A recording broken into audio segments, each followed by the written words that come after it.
سلطان صلاح الدین ایوبی کے دور کے ایمان افروز واقعات۔ خادم الدین البرق اور علی بن سفیان صرف رفیق کار ہی نہیں تھے، ان کی گہری دوستی بھی تھی۔ وہ ہم عمر تھے، انہوں نے اکٹھے مار کے لڑے تھے، دونوں سلطان ایوبی کے پرانے ساتھی تھے۔ اتنی گہری دوستی کے باوجود البرق نے علی بن سفیان سے دوسری شادی چھپا رکھی تھی۔ علی کو معلوم ہوا تو اس نے البرق کے ساتھ اس ضمن میں کوئی بات نہیں کی۔ وہ اس کی بیوی کی وساطت سے اس کے گھر کا معمہ حل کرنے کی کوششوں میں لگا ہوا تھا۔ اس نے البرق کے مکان اور اس مکان کے درمیان اپنے جاسوسوں میں اضافہ کر دیا۔ جہاں البرق کی نئی بیوی رات کو جایا کرتی تھی، البرق کی پہلی بیوی کے ساتھ باتیں کیے 2 راتیں گزر گئی تھی۔ لڑکی باہر نہیں نکلی تھی، جاسوس پوری رات بیدار رہے تھے۔ تیسری رات نصف شب سے ذرا پہلے علی بن سفیان گہری نیند سویا ہوا تھا۔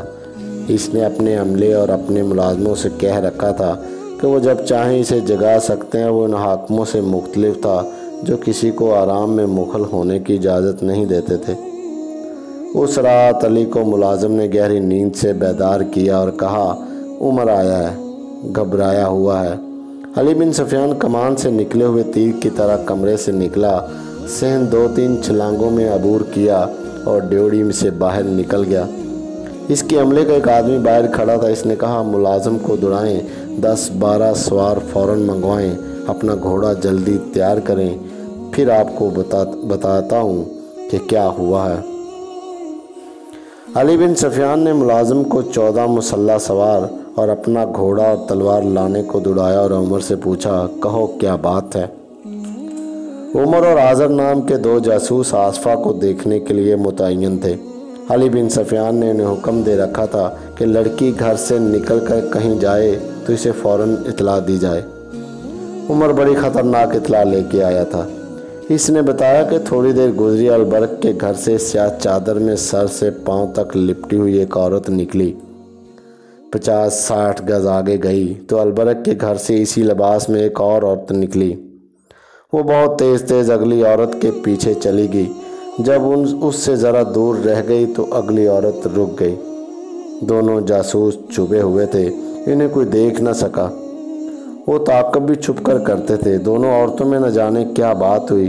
ان میں سے ایک نے تالی بجائی، کہیں قریب سے ایک آدمی نکلا۔ اس نے بعد میں آنے والی عورت کو پکڑنا چاہا۔ عورت نے اس پر کسی ہتھیار کا وار کیا جو اندھیرے میں نظر نہیں آتا تھا۔ اس آدمی نے بھی اس پر کسی ہتھیار سے وار کیا۔ جو عورت پہلے آئی تھی، اس کی آواز سنائی دی، اسے اٹھا کر لے چلو۔ دوسری عورت نے اس پر وار کیا، اس کی چیخ سنائی دی۔ دوسری عورت نے اس پر ایک اور وار کیا اور آدمی کا وار بچایا بھی۔ دونوں عورتیں زخمی ہو گئیں۔ عمر علی بن سفیان کو اطلاع دینے دوڑ پڑا۔ آذر وہیں چھپا رہا، اسے یہ دیکھنا تھا کہ یہ لوگ کہاں جاتے ہیں۔ علی بن سفیان نے اس قسم کے ہنگامی حالات کے لیے تیز رفتار اور تجربہ کار لڑاکا سواروں کا ایک دستہ تیار رکھا ہوا تھا۔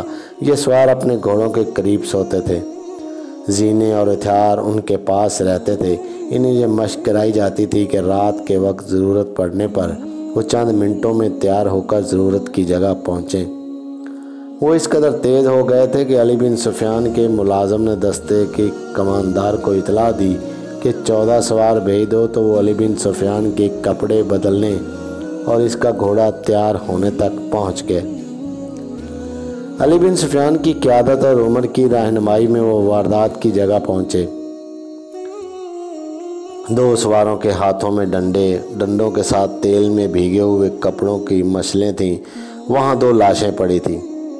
علی بن سفیان نے گھوڑے سے اتر کر دیکھا، ایک البرق کی پہلی بیوی تھی، دوسرا آذر تھا، عمر کا ساتھی۔